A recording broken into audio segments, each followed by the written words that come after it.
چغل خور ایک شخص نے ایک غلام کو کسی کے ہاتھ بیچنے لگا اور بیچتے وقت خریدار سے کہہ دیا کہ اس غلام میں کچھ عیب نہیں ہے مگر یہ کہ چغل خور ہے۔ خریدار نے کہا کچھ مذائقہ نہیں۔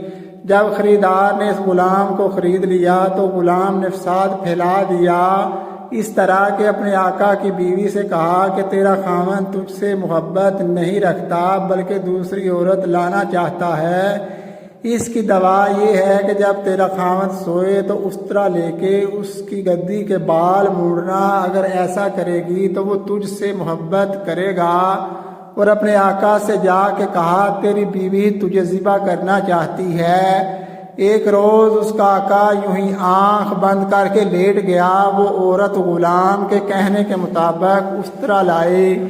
خاوند نے آنکھ کھول کر دیکھا تو سمجھا کہ واقعی یہ عورت مجھ کو ذبح کرنے آ رہی ہے۔ فی الفور اسے قتل کر ڈالا۔ جب یہ خبر اس عورت کے وارثوں کے پاس پہنچی تو انہوں نے اس آدمی کو مار ڈالا۔ اس غلام کی چغل خوری کے سبب یہ فساد عظیم واقعہ ہو گیا۔